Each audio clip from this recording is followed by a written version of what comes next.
Next question है what are the different types of organisational structures, compare them on the basis of inventories, quality, production, planning and control. देखिए सबसे पहले आपको इस question का मतलब समझना होगा। इसमें पूछा गया है कि जो ऑर्गेनाइजेशन स्ट्रक्चर होता है वो डिफरेंट टाइप के होते हैं, तो उनको एक्सप्लेन करना है। इसने पूछा है कि जो ऑर्गेनाइजेशन स्ट्रक्चर होता है डिफरेंट टाइप के वो क्या होते हैं, और हमें इसको एक्सप्लेन करना है on the basis of inventories, quality, production, planning and control. तो इसके बिहाफ पे हमें यहाँ पे इसको एक्सप्लेन करना है। सबसे पहले आपको पता होना चाहिए ऑर्गेनाइजेशन स्ट्रक्चर क्या होता है। मैंने आपको पीछे समझाया कि ऑर्गेनाइजेशन स्ट्रक्चर क्या होता है। किसी भी गोल को अचीव करने के लिए हम किसी भी ऑर्गेनाइजेशन में या कंपनी में जो स्ट्रक्चर बनाते हैं उसको बोलते हैं हम ऑर्गेनाइजेशन स्ट्रक्चर। ये दो टाइप्स के होते हैं, फंक्शनल स्ट्रक्चर, डिविजनल स्ट्रक्चर। जो फंक्शनल स्ट्रक्चर होता है वो बिल्कुल डिफरेंट होता है डिविजनल स्ट्रक्चर से, लेकिन पर्पस सेम ही होता है। कोई भी गोल होता है कंपनी का उसको अचीव करना, जिससे कि हमारी जो कंपनी है वो बिजनेस के लेवल पे परफॉर्म अच्छा कर सके। अब हम इन दोनों को समझ लेते हैं। देखिए यहाँ पे नाम है फंक्शनल। तो सपोज कीजिए यहाँ पे कोई भी कंपनी है, उसमें CEO होता है सबसे ऊपर, ठीक है। उसके बाद हमें इस क्वेश्चन को डिफाइन करना है इन्वेंटरीज, क्वालिटी और प्रोडक्शन के बिहाफ पर। तो उसी का अकॉर्डिंग हम इस क्वेश्चन को समझेंगे। तो इसके अंडर में कौन वर्क करेगा? इन्वेंटरीज का अपना एक डिपार्टमेंट होगा, उसका अपना कोई एक हेड होगा, कोई भी बंदा।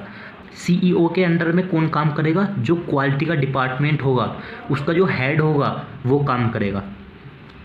थर्ड है प्रोडक्शन, प्लानिंग एंड कंट्रोल, यानी कि इसका जो हेड होगा कोई भी बंदा इस डिपार्टमेंट का, वो किसके अंडर में काम करेगा? CEO के अंडर में। इन्वेंट्रीज क्या होती है? कोई भी प्रोडक्ट होता है तो हमें उसके ऊपर रिसर्च करनी होती है कि हम इस प्रोडक्ट को और भी अच्छा बना सकते हैं और भी इफ़िशिएंट बना सकते हैं। तो इसमें जो भी बंदे काम करते हैं वो इस डिपार्टमेंट में होते हैं। नेक्स्ट है यहाँ पे क्वालिटी का अपना एक डिपार्टमेंट है, इसमें क्वालिटी वगैरह चेक की जाती है। नेक्स्ट है प्रोडक्शन, प्लानिंग एंड कंट्रोल, इसमें प्रोडक्शन को अचीव किया जाता है। इसका अपना एक प्लान होता है, इसका अपना एक टारगेट होता है, इसको डेली बेसिस पर कंप्लीट किया जाता है। तो इसमें भी एम्प्लॉय काम करते हैं। अब इन्वेंट्री में किसी भी कंपनी के अंदर ऐसा तो नहीं है कि एक ही प्रोडक्ट बनता है कंपनी के अंदर। अगर वो इलेक्ट्रॉनिक्स की कंपनी है तो उसमें काफ़ी चीज़ें बन सकती है इलेक्ट्रॉनिक्स की, जैसे कि battery, mic, Bluetooth speaker, mobile, charger, तो ये सब चीज़ें बन सकती है। तो यहाँ पे P1, P2, P3, product 1, product 2, product 3 इसके अंडर में आता है। यानी कि ये जो डिपार्टमेंट है, ये जो प्रोडक्ट है, सारे के सारे इन प्रोडक्ट को ये देखता है। नेक्स्ट है इन प्रोडक्ट की क्वालिटी को ये डिपार्टमेंट चेक करता है। और ये जो प्रोडक्शन होता है किसी भी प्रोडक्ट का डेली बेसिस पर, तो ये यहाँ पे इसको डील करता है। तो इसकी हिरार्की यहाँ पे कुछ इस टाइप से बनती है। ये क्या है? यहाँ पे एक तरीके से फंक्शन है। जो ये इन्वेंट्रीज है, क्वालिटी है और प्रोडक्शन है, ये क्या है? फंक्शन है। इस वजह से इसका नाम दिया गया फंक्शनल स्ट्रक्चर।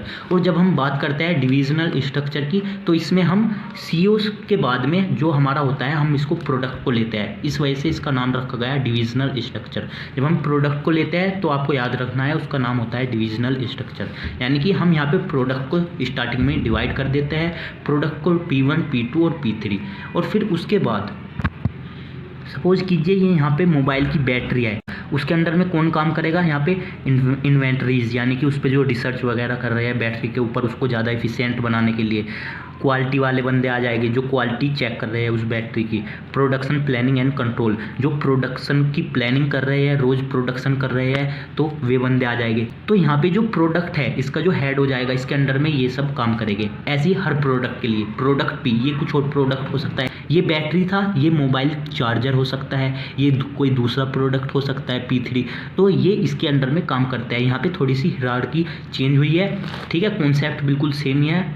फंक्शनल स्ट्रक्चर और डिविजनल स्ट्रक्चर आपको यहाँ पे याद रखना है। और एक बात और मैं आपको यहाँ पे बताना चाहूँगा, क्वांटम में ये थोड़ा अलग तरीके से दिया हुआ है, लेकिन अगर आप एग्जाम में इसको अच्छे से लिख के आओगे, क्योंकि मैं आशा करता हूँ आपको ये समझ आ गया होगा, अगर आप इसको ही अच्छे से लिख के आओगे तो आपको फुल मार्क्स मिलेंगे, ये मेरी गारंटी है। और मैंने भी B.Tech की हुई है, ये मेरा एक्सपीरियंस भी है। अगर आप मुझ पर बिलीव करते हो तो आप आँख बंद करके भी इस क्वेश्चन को लिख सकते हो, आपको इस पर मार्क्स मिलेंगे।